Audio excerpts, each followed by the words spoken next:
Welcome to the Ray Hanania Radio Show, brought to you by the U.S. Arab Radio Network and sponsored by Arab News, the leading English language newspaper in the Middle East at arabnews.com. I'm Ray Hanania, your host. This season, the Ray Hanania Radio Show focuses on the U.S. presidential elections and the battle between the major party candidates and the role of the third party alternative candidates. Who do Arabs and Muslims support in the election? We're going to talk about that this season. I have two guests today who will help us answer these questions and talk about the impact during today's show about alternative or third-party candidates. What impact do they have on the presidential election? First up is alternative candidate Dr. Jill Stein. Stein represents the Green Party, which has a strong history in impacting presidential elections that cannot be taken for granted, even though she's been pushed aside by America's biased mainstream news media. The Green Party included the candidacy of Lebanese American Ralph Nader in 2000. Nader's candidacy had a huge impact on Al Gore, who lost to George W. Bush after Gore lost Florida by only 537 votes to Bush. Nader did tremendous in Florida. Dr. Stein has been the presidential nominee of the Green Party in 2012 and 2016. Stein had a huge impact on the election, too, between Hillary Clinton and Donald Trump in 2016. Afterwards, we'll also be speaking with Bill Lipinski, who served in the U.S. Congress 22 years from 1983 until 2005. Lipinski's district on the southwest side and suburbs of Chicago and Illinois includes one of the largest concentrations of Arab, Palestinian, and Muslim voters in the country. Lipinski, a conservative Democrat, also is the co-host with me of the weekly podcast on American politics, Two Guys on Politics. Lipinski will help us understand third-party candidates and their impact on the election process if a candidate fails to receive 270 electoral college votes. He's going to help us understand that presidents are not picked by the popular vote, they're picked by the states and the electoral college votes, which are decided by voter turnout. This show is broadcast live every Thursday at 5 p.m. on WNZK AM 690 radio and rebroadcast on Mondays at 5 p.m. in Michigan. It is also available online at arabnews.com/Ray Radio Show. We'll be right back to speak with our guest, Green Party presidential candidate Jill Stein and former U.S. Congressman Bill Lipinski, right after these messages. ArabNews.com, bringing you breaking news from across the Middle East and the latest on Arabs in America. Get inside the latest headlines with expert analysis and insights at ArabNews.com. Join over 5 million Facebook fans and over 10 million monthly readers. ArabNews.com, news that matters to you. As the weather gets colder, it's a good idea to layer up with scarves, hats, and mittens. Another layer of protection this season is to get your flu and COVID-19 vaccines. You can get both vaccines at the same time. Talk to your healthcare provider or learn more at michigan.gov/COVID-flu-RSV and layer up for some added peace of mind. A message from the Michigan Department of Health and Human Services. And welcome back, everyone. I want to welcome our next guest, former U.S. Congressman Bill Lipinski. Lipinski served in the U.S. Congress 22 years from 1983 until 2005. Lipinski's district on the southwest side and suburbs of Chicago and Illinois included one of the largest concentrations of Arab, Palestinian, and Muslim voters in the country. Lipinski, a conservative Democrat, also is the co-host with me of the weekly podcast on American politics, Two Guys on Politics. Lipinski is going to help us understand third-party candidates and their impact on the election process if a candidate fails to receive the necessary 270 electoral college votes in the election. Welcome to the radio show, Bill. It's good to see you. It's always a pleasure to be with you, Ray. I'm sure that we will have an interesting and enjoyable conversation this morning. Well, you're not the longest serving member of Congress, but 22 years is a significant amount of time. So you understand the process, and I calculate that you probably been witness to 5 presidential elections when you were in Congress. I would say that's correct, yes. Have you ever... Ronald Reagan up through George Bush II. Have you ever seen a presidential election battle like the ones we've seen over the past 8 years? Absolutely not. It shows you, unfortunately, that our country, as far as politics go, is not what it used to be. It used to be much more on issues. Now, unfortunately, it's on personalities, and we can thank former President Trump for that. And that's interesting because it's created unusual scenarios, patterns of voting that used to be, almost expected that you could count on, don't happen anymore. There's so many surprises and things, especially with the, third-party candidates. Now, we had several third-party candidates running for president until last week. The most significant one, Robert F. Kennedy Jr., in terms of popularity, withdrew and endorsed Donald Trump. But there's also Dr. Jill Stein, who's with the Green Party, and she has a huge popularity among Arabs, Muslims, and progressive voters, especially in several swing states that can impact the election, like Michigan, Wisconsin, and Pennsylvania. Let's before we get into that, tell us a little bit about the impact of third-party candidates. What can we expect from it? Can a third-party candidate actually win, or can a third-party candidate just impact the election? What do you think? Well, we've never had a third-party candidate that won. It is certainly theoretically possible, but they certainly have had an impact on elections. One of the most significant impacts was when Teddy Roosevelt ran and William Howard Taft was the president. Woodrow Wilson was the Democratic challenger. And there's no question that Taft would have won if Roosevelt didn't get into the race. Wilson would have not have been president. And I think that we would have been much better off if that had been the case. There was also the situation with Ross Perot and George Bush I. I think that would have been a little bit closer. I think Clinton may still have won that particular race, but it would have been closer. And there is certainly Ross Perot did have somewhat of an impact on that. Now, clearly, and this is based upon really research that you have done more than I, Ray, in 2000, Al Gore would have been the president of the United States if he had won Florida, and he would have won Florida if the Green Party had not taken over 100,000 votes. Now, right now, I'm not thinking of who was their presidential. Ralph Nader, and he happened to be Lebanese American. So he had a very big base among Arab, Muslims, and progressive in that 2000 race. And you're right, if he hadn't been running, Al Gore would have won Florida, and we would have had a different outcome, completely different what we have today.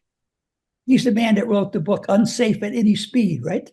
Yes, he did. He was the Green Party is about safety and the environment and all kinds of things. And his successor, by the way, I think she ran as vice president in 2016, Jill Stein. They had an impact, but back then, they took away votes from from Hillary Clinton in 2016, and made it easy for Trump to win. I don't think they intended to do that, but they did. They got significant votes. But it does show you that third-party candidates, you just can't take them for granted, right? Regardless of the size. Certainly not. Ross Perot was an extremely well-funded candidate. He did a lot of advertising on television.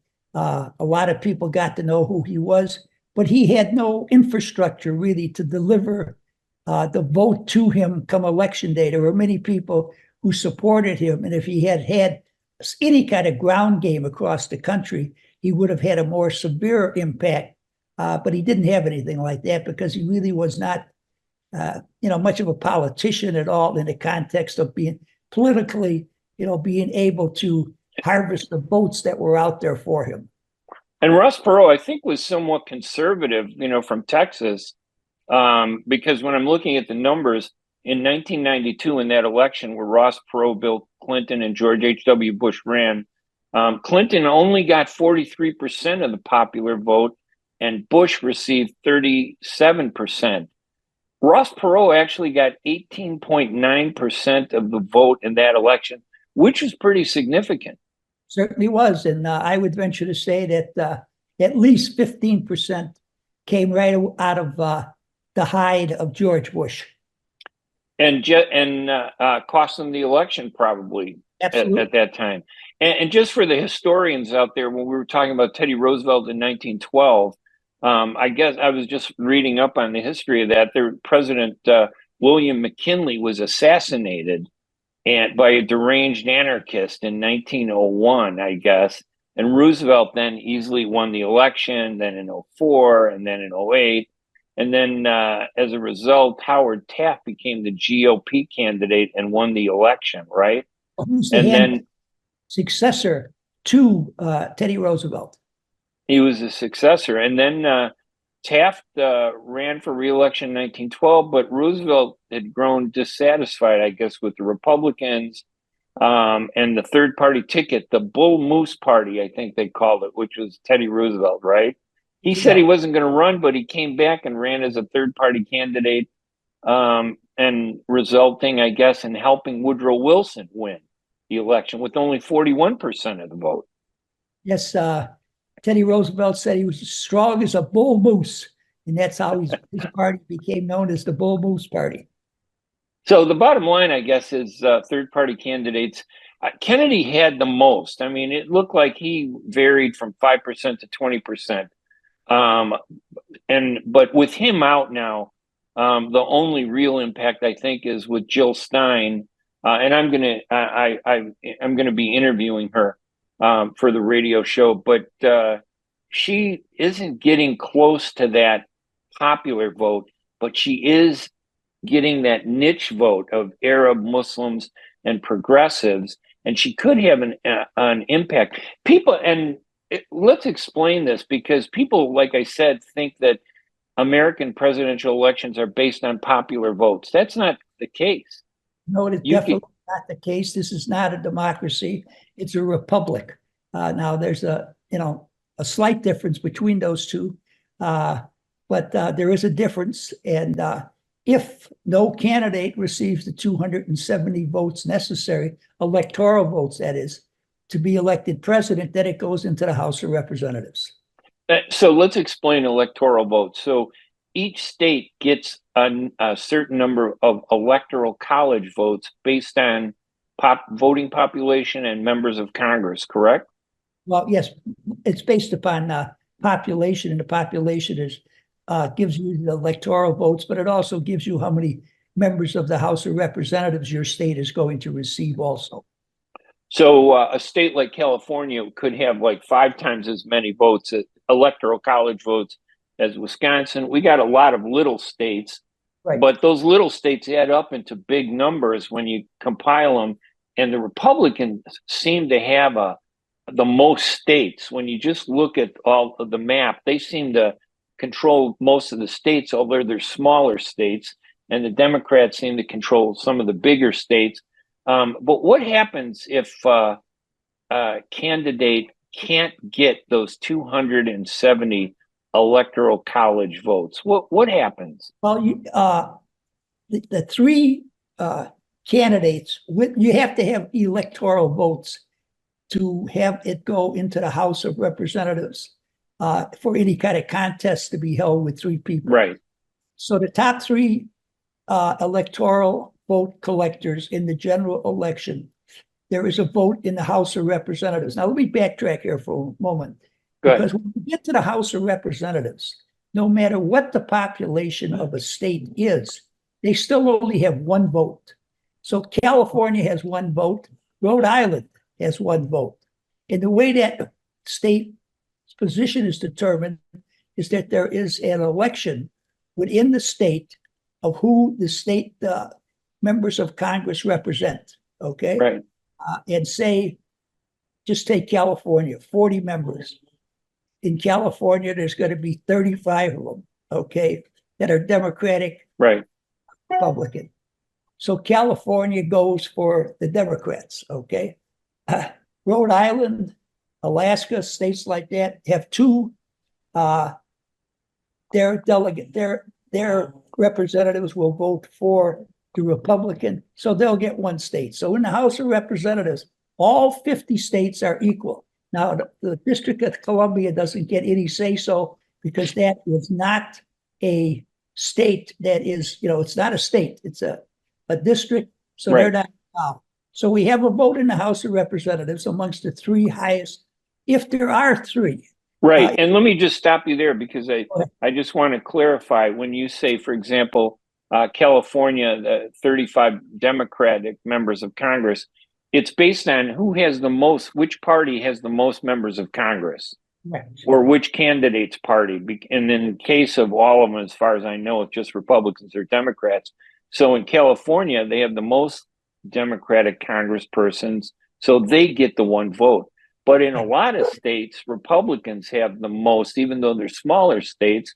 And you could have 5 small states that still don't equal California that are Republican majority Congress members, and they get 5 votes. So just for listeners, it's how many Democrats are in a state determines which way a state is going to vote. It'll be voted by that party. And the other point I think that I want to make sure we clarify for listeners, the Green Party and Jill Stein, she only becomes an impact in this terms of electoral votes if she wins a state. It's not just a matter of taking votes away from somebody. She could swing a state from a Democrat to a Republican, for example, from Biden to Trump. But unless she wins that state, she does not get the Electoral College votes.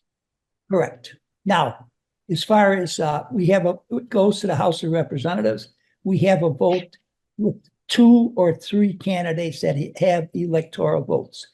Each state has 1 vote.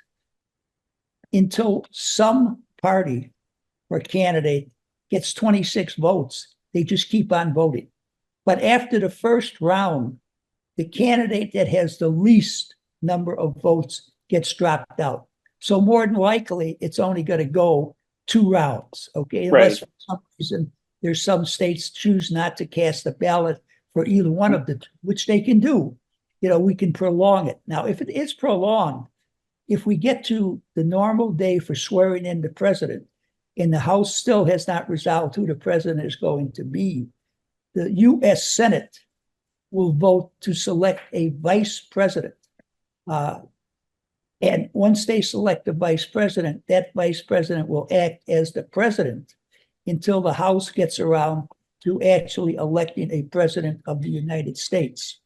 Now, the senators are really free to, based upon my research, to vote for any one of the people who did qualify.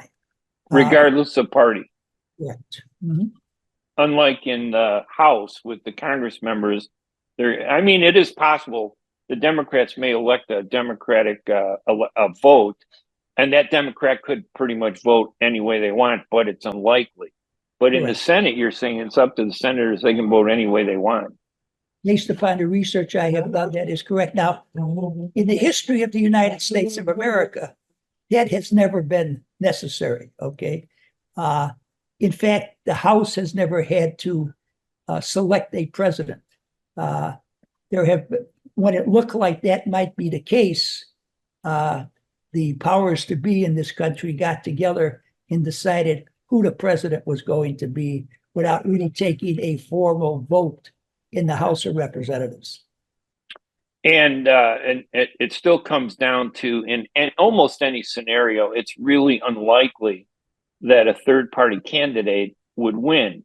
The most you could probably expect is they could shift the election. And let's kind of talk about that a little bit. In the election, that I was looking at the numbers.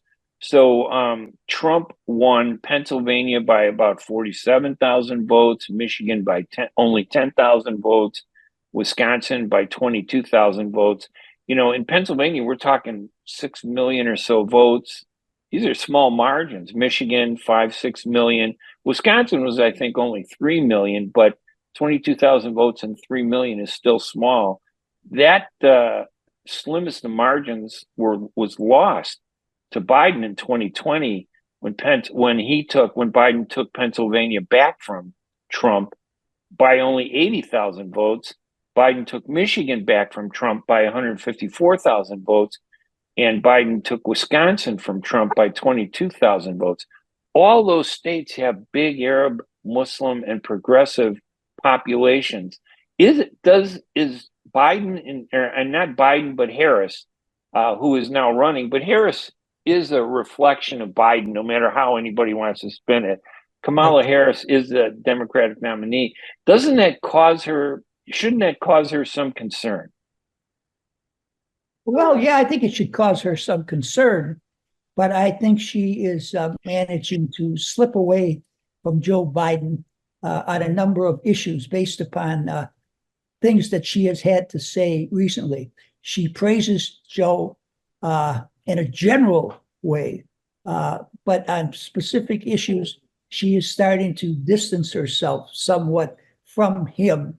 And she's also starting to distance herself somewhat from the old Harris that was in California, it was the senator, and was even ran for president. She's not the same person. She's a much more today centrist candidate than she has ever been before.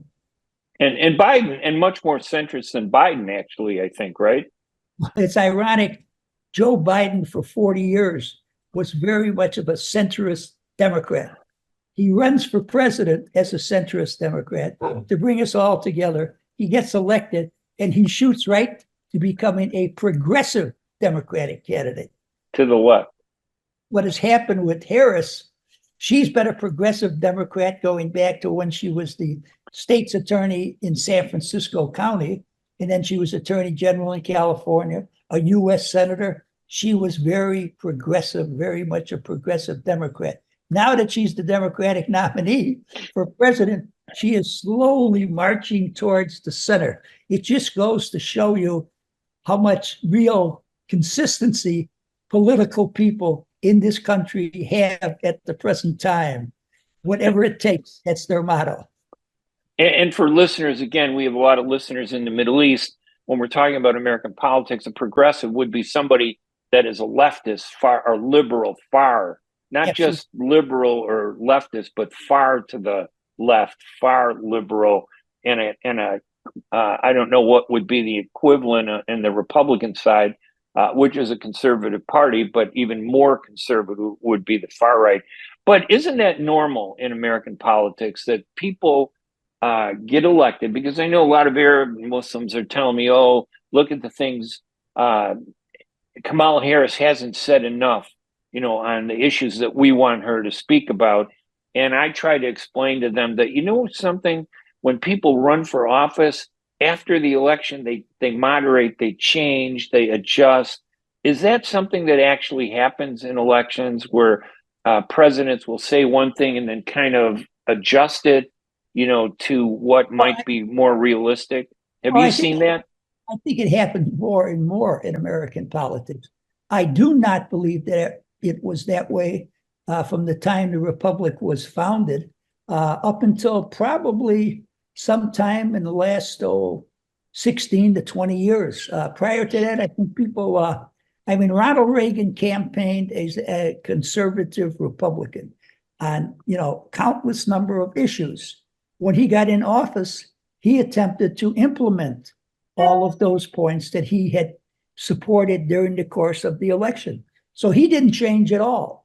The thing that saved him on numerous occasions, because quite frankly, I was a great fan of Ronald Reagan's, but his personality is what saved him numerous times. People would disagree with him on an issue. Excuse me, my dog is getting hungry, I guess, over here. But people would disagree with him on a number of issues. But because of his personality, they would still stick with him and support him. I will give you a quick example of that. I was opposed to the immigration bill that was passed, giving amnesty to so many people, okay? And I voiced my opposition to it, even though Democrats and Republicans were supporting it. I got a call from my good friend, Ronald Reagan, and he asked me to do him a personal favor and vote for this bill. Now, when the President of the United States calls you and asks him, he asks you to do him a personal favor. And by this time, he had already done a number of things that I had asked of him. I couldn't turn him down. So in spite of the fact that I was opposed to this piece of legislation, because of the request from the president, I voted for that piece of legislation. And it's the only time in my entire life in Congress that I did that. But I did succumb at one time, but I couldn't turn down my friend Ronald Reagan. And it's interesting that just again, Ronald Reagan was a Republican, but he was kind of a centrist Republican who appealed to a lot of Democrats. Thus, the phrase that's on the podcast, Reagan Democrats. You're a Reagan Democrat. Absolutely. He appealed as a Republican to many Democrats who were conservative. Correct. And that was one of his big bases. And you being a conservative Democrat, it's not surprising that occasionally you might support some of his policies. There was more overlap in the past, I think. There was more parties getting together. We don't see that today, do we? We don't see the Republicans and Democrats getting together. No, we definitely do not. No, there's no question about that. Unfortunately, and that's very, very harmful to our country. We need to, once the election is over, we need to have cooperation between the two parties. And I don't really know. I think probably the last time I can remember us really having that was when Bill Clinton and Newt Gingrich got together on balancing the budget 2 or 3 years in a row. I mean, that was a major, major accomplishment. And certainly, Bill Clinton was a strong Democrat, and Newt Gingrich was a very strong Republican. Yet they managed to come together for the good of the country to balance the budget for, the only time it's been balanced, I think, since before the First World War has been when those two guys got together. All right. And Bill, the bottom line, I guess, then is what we're saying or what we're seeing is that regardless of how good or bad a third-party candidate is, they can't win the presidency. They could throw the contest, though, into a House decision because of electoral votes, shifting them. Possibly, they'd have to win at least 1 or 2 states. But even in that scenario, the most they can do is take votes away from one candidate and to another candidate. So even going to the House might be an unlikely option at this point. Oh, yes, that's very, very true. I at times I would like to see a third party. There are other times when I think in another time, in another place, 2 parties were sufficient. Today, I don't believe that's the case. Today, I would really like to see a third party because unfortunately, the Republicans are controlled to a great extent nowadays by their extreme right wing, the Democrats by their extreme left wing. That's not good for the parties, I don't think, nor is it good for the country. There's no centrist movement. Correct. All right. My guest... movement, but they're blacked out by both parties. Excuse me, Ray. No, that's all right. My guest, Bill Lipinski, Congressman Lipinski, served in the U.S. Congress 22 years from 1983 and 2005, representing the southwest side and suburbs of Chicago in Illinois, which included, the district included and still does, even though it's been redrawn several times since 2005, one of the largest concentration of Arab, Palestinian, Muslim voters in the country. Bill, thank you so much for joining the Ray Hanania Radio Show. We appreciate it. I was very happy to be here, and I hope I contributed something to it. Have a wonderful day. Thank you, Bill.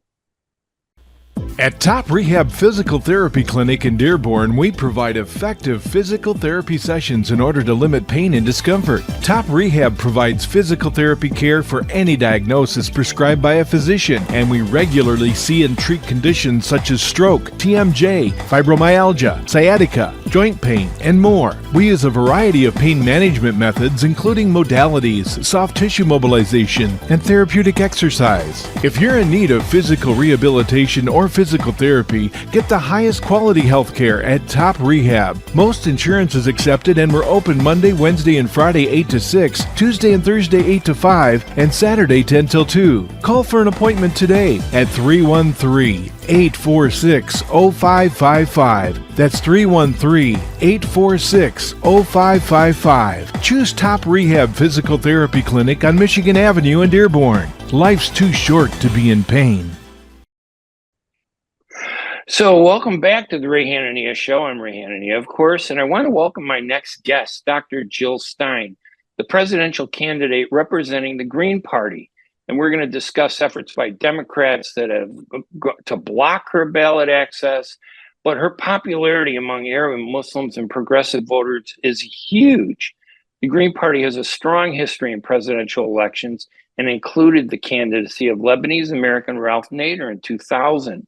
Nader's candidacy had a huge impact on Al Gore, who lost to George W. Bush after Gore lost Florida to Bush by only 437 votes.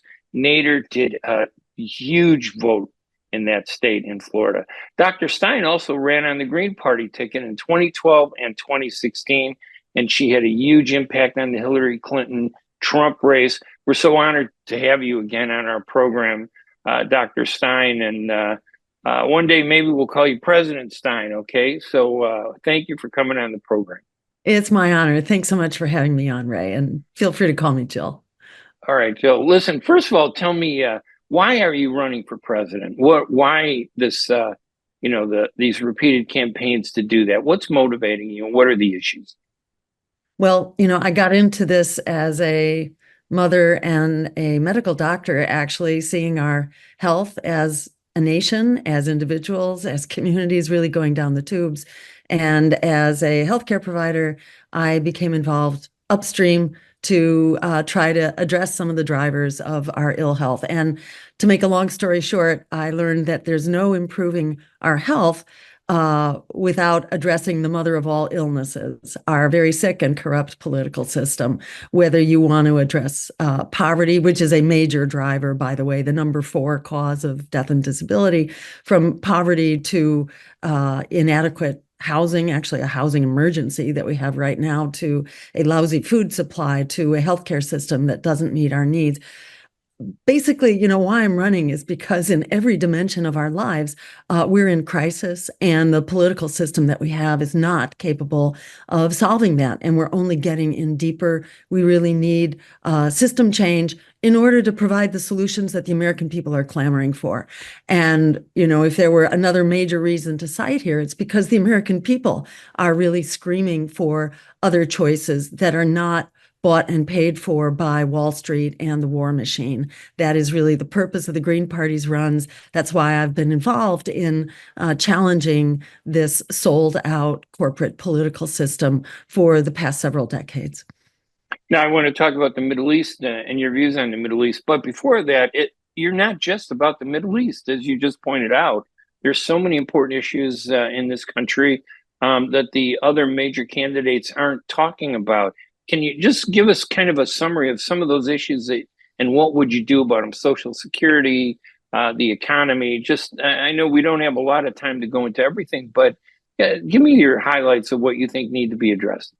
So, and let me start with the simple fixable things, beginning with our healthcare system right now, which consumes like 17-18% of our GDP is spent on a healthcare system that's largely serving the profits of big pharma and the insurance companies and not the health of Americans. We spend more money on healthcare than any other developed country, actually by far, twice as much as the next contender. And yet we have the worst health statistics among developed nations. So we can move from this current chaotic healthcare system that we currently have that costs us so much and delivers so little. We can move to a system, so-called Medicare for all, which improves the Medicare that we have, but expands it. People are generally very satisfied with their Medicare, which is an extremely efficient, quality way to provide healthcare, but it needs to cover everybody. And the good news is that we save so much money through the greater efficiency of a single insurance system, as opposed to the hundreds that we currently have, which requires so much red tape and bureaucracy in order to simply track who gets paid what on healthcare reimbursement. So instead, we move to a Medicare for all system, which covers everyone comprehensively: your dental care, your mental health, your reproductive health, your eyeglasses, your hearing aid, your chronic care, your home care, all of that, things that are completely uncovered right now. And we can expand it to cover everyone comprehensively, and still we save $500 billion a year just on the red tape and the paper pushing that currently consumes 1 out of every 3 healthcare dollars. So that is a win-win, which actually saves us money. Let me speak to the crisis of the genocide. And it's not only the genocide, it's this endless war machine, which is also costing us a huge amount of money. The average household last year paid, this current year is paying something like $12,000 per household for this endless war machine, which is not making us safer, which is losing, in fact, war after war, creating failed states, mass refugee migrations, worse terrorist threats. Whether you're looking at, the war in Iraq, which was a war for weapons of mass destruction, which simply did not exist, to the destruction of Libya, Yemen, and so on. We've just Afghanistan, we've had disaster after disaster, which get us nowhere, which cost us a huge amount of money as taxpayers, and make the world a more dangerous place, basically destabilize the world. According to the Congressional Research Service, the U.S. has sent armed forces in 250 times in the last 30 years alone. So we are a fight first foreign policy, which is a disaster. We need to move to a foreign policy that puts international law, human rights, and diplomacy first. And we as taxpayers, we don't get a choice where our money goes. For example, like the war in Gaza. I mean, what Hamas did was terrible, but that wasn't the beginning of a conflict. That was a horrible incident and a conflict that's been going on for years. And now we've seen more than $100 billion taken from our money to go into not ending the war, but fueling the war. What do we do about that? And why doesn't the American media, I think the public does understand, but not the media. Why don't we do something about that to end it? Why? It seems simple. Yeah, so 2 things there. First, about the media. Unfortunately, this is the rule and not the exception. How much do you hear about healthcare reform that would save us $500 billion a year and address everyone's, urgent, dire need for healthcare? The media, has become a lapdog to power rather than a watchdog. And the First Amendment, which guarantees freedom of speech and freedom of the press, it is first for very good reason, because the founders knew and understood that we must have a free press that actually informs, educates, and empowers the American public if we're going to have a democracy. And this is one of the many very serious threats to our democracy under the prevailing order. So, and the media plays a major role in suppressing the voices of third-party candidates. There was another candidate who was running on a third party, Robert F. Kennedy. They did nothing about him, but as soon as he said he was going to get out of the race, he became big headlines. And it's almost like they manipulate this. I have not seen the major media do enough about your candidacy. Oh, I think because our candidacy is not a one-off. We're not newcomers here. We have a decentralized network across all of the states, really. So we actually have the power to challenge empire. RFK's race, I must say, was not really a political alternative. And that's been proven by him actually folding back into, the Republican Party at this point, basically. You're an alternative, correct? Exactly. in my view, the issue is not whether you are a quote third party. Third party doesn't really cut it Right. because all third parties are not created equal. Some third parties are absolutely within the system of a Wall Street war machine sponsored and promoting a political party. So, as the Greens, we don't take money from big donors. We don't take money from the war machine, from corporations. We don't work with super PACs. We don't have so-called victory funds, which allow a single donor to donate $1 million in a single check. So if you're part, that is the problem. The problem is that our political system has been sold to the highest bidder. That is the problem. That is, the chief complaint of the American people, that our democracy has been sold out from under us. News Nation pointed out at the Democratic nominating convention. They pointed to the ring of corporate suites overlooking the convention. The corporate suites, which were off limits to the public and to the press, which cost, starting at $500,000 per suite up to several $1 million. That is the power behind the convention. And whether it's a Democratic Party or Republican Party or RFK's party, which was also sponsored basically by billionaire dollars and corporate money, super PACs, that's not a party of, by, and for the people, which is what the American people have said over and over again in this poll done annually, the Gallup poll. Those numbers are off the charts right now, where it's at an all-time high, 63%. And the Americans are saying, of American voters, are saying that our political system, the two parties basically, are not delivering for the public, and we need a new political option that is in the public interest. That is why our campaign is reliably suppressed. That is why the Democrats have pulled out all the stops in order to try to silence us and to throw us off the ballot. So everything that they were doing to RFK, they were also doing to us, but they don't talk about us because they don't have the illusion that they can, just knock us out of the way and then it's over and done with. When you have a one-person political party, which isn't really even a party, it's not hard to knock them out of the way. But the Greens have shown. He just had one famous name, but your party has been around for a long time, and I like the idea of an alternative rather than third party. The media seems very biased to suppress anybody. They're almost cheerleaders for the Democrats and the Republicans. They have a debate coming up, I believe, on September 10th. It's not the Presidential Debate Commission that organized this. This was the media that organized this on their own. Were you invited? Oh, no, of course not. And we've been trying to work our way in, including, going to the FEC and, declaring that this is an illegal campaign contribution on the part of the private media corporations. They're basically making a contribution to the two candidates that they're allowing in. The American public not only has a right to vote, we have a right to know who we can vote for.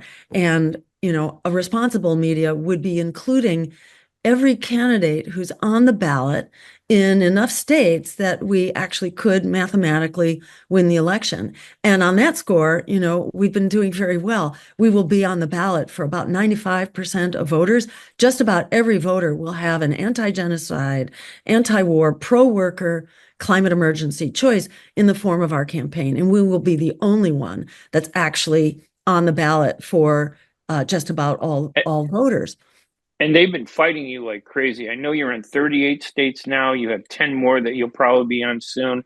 There are two, I think in Illinois, they banned you, but they allowed Kennedy to stay on after he endorsed Trump because they want to manipulate the election. It's like they want to prevent the public from having a choice because they don't like you. And what's amazing to me is you are Jewish American. You are one of the strongest voices, not only against anti-Semitism, but you're one of the strongest voices against Islamophobia and also rising anti-Arab hate. Because there are a lot of Christian Arabs like me who are the victims of hate, and nobody even has a category for that.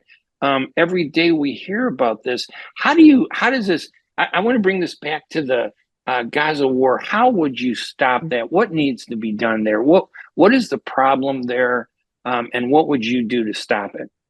So this is not rocket science. This is simple. This has been done several times before by the President of the United States, including Ronald Reagan and Dwight Eisenhower before him, who simply picked up the phone and told Israel that their war, in one case, most recently, had extended into Lebanon and was massacring civilians in Lebanon. And Ronald Reagan picked up the phone and told Menachem Begin that his war was over, that he needed to stop the bombing, the missile strikes, and bring his troops back. And that happened basically immediately. That happened.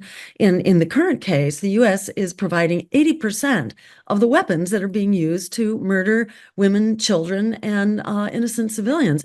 So, we're also providing money, military support, and diplomatic cover and intelligence. So the U.S. has total autonomy here. This is our war. It's really a misnomer in many ways to call this Israel's war. This is the U.S. war. We are in charge of this war. We can stop this war in the blink of an eye. And simply, let me put it this way, every vote counts. And I really urge people, do not be talked into endorsing genocide. Don't be talked into affirming genocide. Every vote on behalf of the Democrat and Republican is an affirmation. It's an endorsement of the policies of genocide. There is no more critical an issue than what's going on right now in Gaza, because this is really normalizing the torture and murder of children on an industrial scale, the destruction of international law and human rights. And as Gaza goes, eventually we're all going to go. And if we allow human rights to be systematically torn down and international law the way it's being done here, eventually that's going to rebound to us, because the U.S. has been the dominant power for the last several decades, but we are no longer the dominant power economically and militarily. So we can stop this right now, and every vote that is cast for our campaign is a shot across the bow of the empire, saying that the forces of human rights, the forces against genocide and endless war and empire are getting organized. We are not going away. We are here to stay. And whether we win the White House, and there is a pathway to do that, or we simply win the day by coming out strong, by mobilizing every vote of conscience, every human beating heart out there to vote against genocide, to not be talked out of your humanity. Every single vote is a victory that exerts pressure right now. According to the UN, it's between 500,000 and 1 million people whose lives are hanging in the balance right now, just from the starvation alone, let alone everything else that Israel is doing here in this genocide. But lives are on the line, lives are in the balance, and every vote cast against genocide is that much more pressure to demand a weapons embargo and a ceasefire now. And you're not criticizing Israel as a country, you're criticizing a government, correct? I mean, because there's always this confusion. They want to make it sound like when you criticize Benjamin Netanyahu, oh, that's anti-Semitism because you're attacking Israel. I don't attack Israel, but I do attack and criticize governments. But I want to go back just one step. You made a really important point. We had presidents who had power and influence in the world, and they could pick up the phone and stop things. Today, I think we've lost that power, haven't we? Biden was a weak president. Why didn't he just pick up the phone and do what every president has done in the past? Yes, I mean, what's going on is terrible for the U.S. and it's terrible for Israel. And we have really become kind of the laughing stock, of the global community. We are the hypocrites, We're supposedly defending democracy, yet we are throwing candidates off the ballot here in our own country. And we are tearing human rights absolutely to shreds, and international law as well. We're also mobilizing Israel's neighbors against Israel. And, in the countries that have had peace treaties, some of Israel's most staunch partners, including Egypt and especially Jordan, in Jordan, there are huge rallies and demonstrations against Israel, demanding the end of the peace treaty. So, Israel's economy is in a shambles. Israel has had to close down one of its major ports because trade is not happening. Their tourist industry has completely bitten the dust. It's over. Large numbers of people are leaving Israel. So this is not, to have what is effectively a fascist country right now is not good for Israel. It's a disaster for Israel as well. And in the long-term interests of everyone in the region, the U.S. and the Netanyahu government need to come into compliance with international law and specifically the rulings of the International Court of Justice, which means, for starters, an end to the genocide immediately, and then a withdrawal to 1967 borders, which is what this agreement calls for, withdrawal, an end to the occupation, and an end to the ethnic cleansing, which has been going on for a very long time.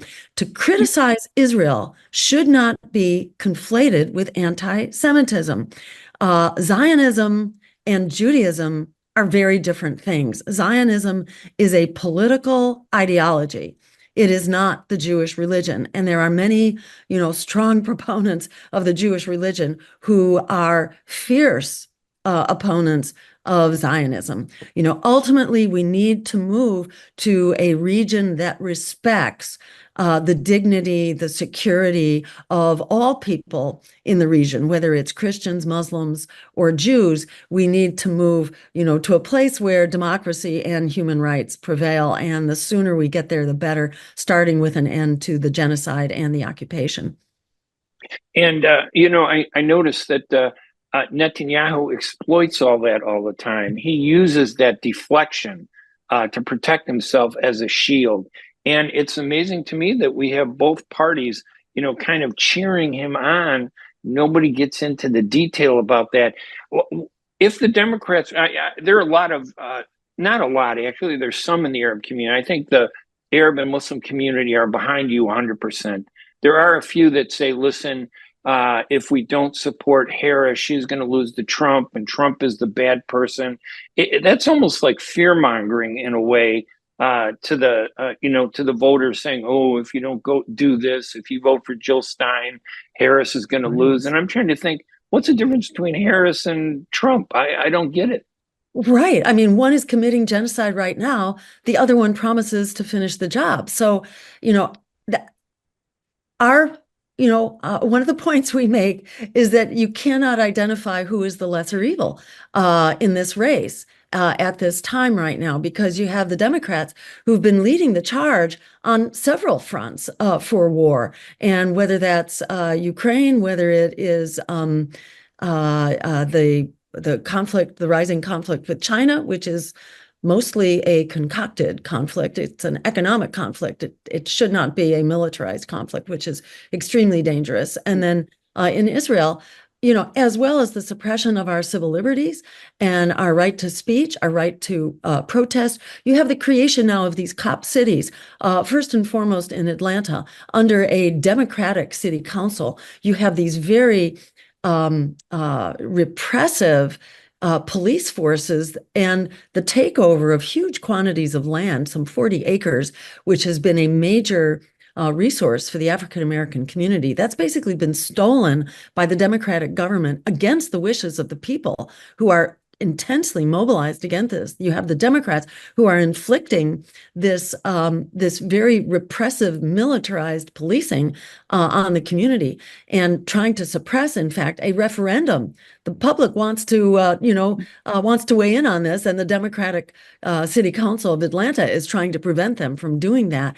And who is it which is training the police forces? It's actually the Israeli occupation forces which are involved. And Atlanta is not the only one. There are some 75 of these cop cities that are now being built at the same time that the draft has been brought back.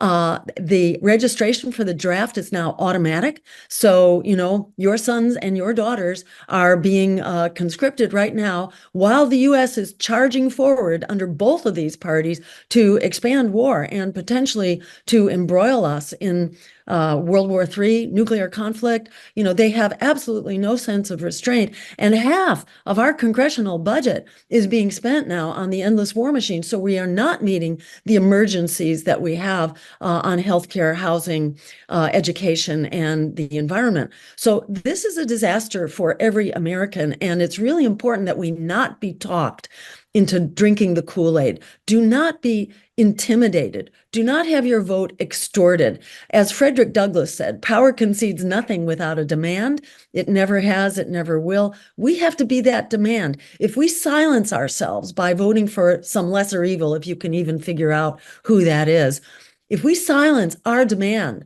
for health care, for housing, for affordable housing, for an end to this rent crisis that we have right now, well, it's actually more than a rent crisis. It's also, a housing crisis as well. The healthcare crisis, the debt crisis, with almost 100 million Americans locked into medical debt, 44 million locked into student debt. If we surrender on that, we have real solutions that can be implemented now. If we surrender, if we're quiet, those problems don't exist. And the political pressure to actually solve them does not exist. So don't be talked out of your power. We do have the power. In the words of Alice Walker, the biggest way people give up power is by not knowing we have it to start with. We do have that power, whether you look at 68% of Americans on an early Reuters poll, actually, that showed 68% want an immediate ceasefire and a diplomatic solution in Israel and Gaza.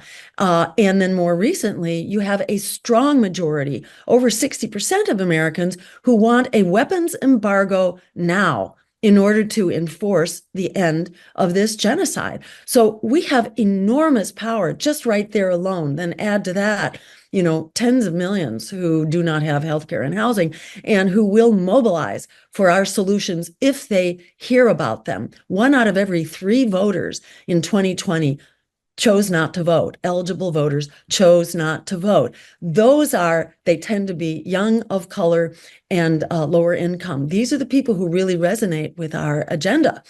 And just by getting the word out, we can really build an enormous vote. It's a fallacy that Greens take votes from Democrats. Democrats don't own your vote. To start with, you own your vote, and you get to decide who is going to serve your interests. They try to talk you out of this with all this wall-to-wall propaganda. Pay it no mind. This is about the power of democracy, which is the power of standing up and voting for what it is that we need, what we want, and what we actually can win if we decide to stand up together and not take no for an answer. Dr. Stein, my guest, Dr. Jill Stein, I want to thank you for coming on, doing this segment with us. I totally agree that there's this ceiling of media bias and fear-mongering, but obviously you got them scared. And now I think the people, when they hear your voice, are going to look at this in an objective way. Dr. Stein, thank you so much for joining us. Thank you so much. Really great talking with you, Ray, as always. And I'll see you in Dearborn, hopefully. Looking forward to it. Thanks so much. All right, we'll see you later. Thank you. Have a good one. Life for Relief and Development has now been rated as one of the best charities for humanitarian aid. Life's humanitarian projects span the globe, and Life is celebrating its 30th anniversary of providing essential life-saving aid to people and communities in 36 countries, regardless of race, color, religion, or cultural background. Where there is life, there is hope. And when disaster occurs here or around the world, including being one of the first responders to the Turkey-Syria earthquake crisis, Life for Relief and Development rushes in to provide food, medical aid, and shelter to those in need. We are looking to help the earthquake victims, and we take 0% overhead on emergency donations. So please help improve these efforts. Learn more about our involvement to help the helpless and bring hope where it's needed most, and make your tax-deductible donation to Life for Relief and Development now at lifeusa.org or call 248-424-7493. That's 248-424-7493.